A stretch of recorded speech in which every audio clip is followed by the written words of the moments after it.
정말 어이가 없습니다. 여러분들, 아까 제가 민주당 아빠 찬스 5인방 이렇게 하면서 오후에 제가 방송했죠. 넘버원 누구겠어요? 전재산 390만 원이라고 신고를 했는데 이번 토요일 삼청각 점심 식사 17만 원짜리 초호화 결혼식을 하는 아빠 찬스의 최고봉 이재명 대표 장남 아니겠습니까? 그리고 두 번째 1인 지하 만인 지상 국무총리 후보 김민석의 아들. 야, 어떻게 미문화원 점거 사태의 주동이어서 반전반액 양키 고홈 외치던 김민석이 그렇게 또 아들은 어떻게 국제고 보내가지고 또 미국의 코넬 대학교 경제학부를 또 보냈어요. 그거 하는 과정에서 또 강력히 추정컨대 참 자기 아들 고3 때 국제고등학교 대학교 가기도 준비하기도 바쁠 텐데 그 바쁜 와중에 민주당 국회의원님한테 부탁해가지고 법안까지 발의했대. 근데 그 법안이 지들이 홈페이지에 올린 내용하고 똑같아. 한자 별로 틀린 것도 없어.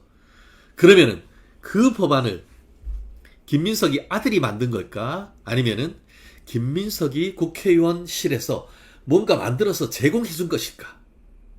라는 합리적 의심이 들지 않아요? 그래놓고 지 이름으로 직접 발의하긴 그러니까 A 의원이라고 하는 민주당 의원. 참 어이가 없어서 해명이 뭔지 아세요? 아드님께서 그 A 의원님하고 무지하게 친해가지고 전화를 직접 했대. 그래서 아유 의원님 저희가 고등학생인데 예 이거 법안 좀 발의하려고 하는데 좀 발의해 주시면 어떻습니까? 그러니까 그래 보내. 실제로 두 개 비교했더니 똑같아. 그 내용이 과연 고등학생이 만든 것일까? 저는 그런 의혹이 들더라고요. 아무도 그런 얘기 안 하더라고요. 그냥 아빠 찬스 이용해서 그렇게 법안 발의하도록 했고 그걸 입학 전형에 써먹은 것이 아닌가 하는 그런 얘기만 하고 있던데 저는 오히려 그 법안 자체를 누가 만들었는가 거기에 의혹이 생기더라고요. 우리 국민의힘 법률위원회에서 그런 부분 좀 의혹 제기하면서 고소고발 해드려야 되는 거 아닙니까? 그러니까 실무가의 감이란 게 좀 있어야 돼요. 실무가의 감. 실무감의 감이 없이 그냥 뭘 하면은 그게 별 것도 없다고. 별로 안 돼요. 그게. 그렇기 때문에 김병기 의원 아들 국정원 채용뿐만 아니고 대통령 아들 국민 채용 결혼의 특혜 의혹 그리고 390만 원 있는 사람이 어떻게 거기다가 와인 한 병 넣으면 훌쩍 그냥 20만 원 넘어가겠죠 1인분에. 그리고 국무총리도 아들 그런 아빠 찬스 의혹이 있고 그리고 김병기 또 그런 의혹이 있지. 옛날에 조국도 아들 딸 다 의혹이 있지. 도대체 이 인간들은 공정과 상식은 개나 주나? 아유 정말 말만 들어도 진짜 섬뜩하네. 저처럼 공채 인생 우리 아이들한테 못해주는 아빠는 참 보통 아빠들은 참 무능한 겁니까? 아니면 이게 우리가 정상인 겁니까? 참 정말 어이가 없습니다. 자 오늘 또 여기 핵심이 있습니다. 이화영 누굽니까? 경기지사 이재명의 아래 똘마니 평화부지사 쌍방울 대북 송금 의혹과 관련해가지고 의혹이 아니지 대법원 유죄 확정 판결이 됐죠. 거기에서 7년 8개월 선고가 됐습니까? 그리고 추징금이 2억 얼마 벌금이 3억 넘는 것으로 알고 있는데요. 그게 다 뇌물 아닙니까? 뇌물로 유죄 확정된 것으로 제가 알고 있는데요. 근데 진짜 골 때리는 게 있어요. 깜빵에 있으면서 이재명한테 7월에 나 좀 사면해줘 라고 지금 당당히 밝혔습니다. 저는 어떤 느낌인지 아세요? 제헌절에 8.15 광복절 특사는 있어도 제헌절 특사 한번 들어보셨습니까? 여러분들 재헌절 특사라고 한번 들어보셨어요? 저는 머리털 나고 재헌절 특사란 거는 저 들어본 적이 없는 것 같습니다. 야, 하루에 안에 있으면은 일각이 여삼출하고 하루가 3년 같다는 거 아니에요. 그러니까 밖에 나오고 싶죠. 더운데 얼마나 힘드시겠어. 그거 생각하면 저도 마음이 짠합니다. 그건 제가 인정해요. 그런데 7월에 사면해 달라는 거 아니에요. 와, 그러면 제가 생각해 봤습니다. 이재명이 측에서 받아들일까요? 이재명 대통령이 받아들일까요? 권력은 어떻게 쓴다? 권력은 잔인하게 쓰는 거다. 지금 대통령 임기 초에 잘 나가야 되는데 이화영이 사면하면 어떻게 되죠? 바로 레임덕이지, 바로 레임덕.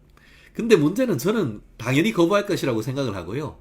그만큼 이재명이의 정치력이 떨어진다고 생각하지는 않습니다. 근데 문제는 이재명이 이화영의 7월 사면을 거부했을 때 이화영은 도대체 어떻게 나올 것인가? 전 이게 궁금해요. 예전에 제가 그런 얘기했죠. 이화영 제2의 유동규가 될 것인가? 제가 얘기했죠. 저는 7월 달에 사면해달라는 것은 이화영이 내가 지금까지 이렇게 버틴 것에 대한 영수증을 이재명 대통령에게 직격탄으로 보낸 것이라고 저는 그렇게 해석합니다. 여러분들은 어떻게 생각하시죠?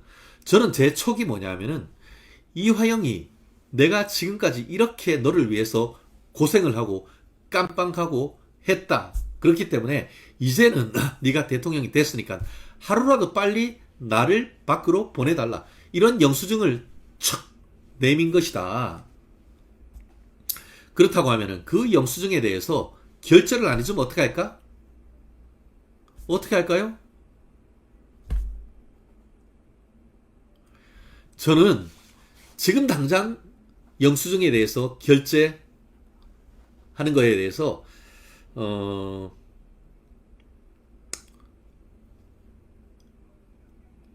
사면하지는 않을 것 같습니다. 그런데 저는 이게 어떤 꼼수가 있냐. 요거 제가 실무를 하니까 자꾸 이런 건데요. 이 말은 어떤 느낌도 드느냐. 사면은 안 한다 하더라도 뭔가 나한테 선물은 달라. 이런 느낌이에요. 그게 무슨 선물이냐. 대통령에 대한 형사사건 불소추특권에서 형사소송법 개정을 했을 때에 그 개정안에 대통령이 임기 동안 재판이 안 되면은 대통령의 공범들도 재판 진행되지 않고 구속됐던 사람도 풀어주고 하는 그런 법이라도 만들어 달라는 이런 요청 아닐까? 그런 생각을 했어요. 여러분들은 어떻게 생각하십니까? 저는 충분히 이 인간이 그러고 남겠다 하는 생각을 했었는데요. 제 뇌피셜이긴 합니다만 이게 상당히 이화영의 승부수란 그런 느낌이 상당히 강하단 말이에요. 결국 7월 달에 사면해달라. 7월 달에 안 하면은 그러면은 8월 달에 하면서 뭔가 그 사이에 점증법을 쓸 가능성이 있죠. 이화영이 자기의 사면과 자기의 재판 과정에서의 뭔가를 딜할 가능성 충분히 예상이 되지 않습니까? 왜 그러냐? 7년 8개월이란 말이에요. 7년 8개월. 이게 말이 7년 8개월이지. 지금 이화영이 63년생입니까? 60대 초반이란 말이에요. 그러면은 70이 돼야 나온단 말이에요. 그렇다는 점에서 저는 이화영이가 던진 이 돌직구 상당히 엄중하게 이재명이 느낄 것이다 라고 생각합니다. 그렇기 때문에 이 부분 한번 좀 지켜봐야 될 것 같고요. 그리고 지금 이화영이만 사면해달라는 게 아니에요. 지금 조국당에서 뭐라고 합니까? 조국당 관련해가지고 조국의 제자 최강욱이 뭐라고 했어요? 자기 유튜브에서 이재명이 대통령 선거 이전에 자기가 대통령이 되면은 최대한 빨리 조국이 사면해주겠다라고 얘기했다는 거잖아요. 약속했다는 거잖아. 그래서 지난번에 뭐라고 했어요? 주진희 의원 같은 경우에는 그거 공선법 위반해서 후보자 매수 이해 유도 아니냐라고 얘기를 했던 것이고, 실제로 그 맥락이 상당히 맞잖아요. 그러니까 이것도 마찬가지 아니야? 끝까지 네가 버텨라. 그러면 내가 살려줄게. 이런 얘기를 했을 가능성, 변호인을 통하건 그럴 가능성도 강력히 추정되는 거 아니에요? 그렇기 때문에 이렇게 영수증을 바로 내면서 약속 지켜라. 만약에 안 지키면 점점점. 맘마미아에 나오는 닷닷닷. 저는 그렇게 강력히 추정하는 바이다 라고 얘기를 하겠습니다. 뭐 제 의견이고 제 추정이니까 뭐 너무 욕하지 마십시오. 네, 우리 띵동님들, 어우 그래요. 해주고 레임덕 안 해주면 불어버린다. 네, 전동식님, 제 말이 그 말입니다. 그러고도 남아요. 얘네는 안 해주면 물귀신 작전. 비사카님, 역시 제가 척하면 알아서 착. 네, 네, 맞습니다. 서연겨도 싫고 뭐 암튼 그렇습니다. 이화영 풀어주면 공범이란 거 자행하는 짓, 자인하는 짓이다. 깜보님, 지금 주진우 의원이 그렇게 얘기하는 거죠. 그렇게 풀어줘야 더 이상 안 해주면 물귀신 불어버린다. 물귀신 하고도 남아요. 네, 맞습니다. 맞고요. 그러니까 이재명도 상당한 딜레마에 지금 빠진 부분이 있는 것 같습니다. 네, 이화영 화이팅. 잘하고 있어, 이화영. 제 느낌이 팍팍 여러분들께 전달되는 것 같습니다. 네.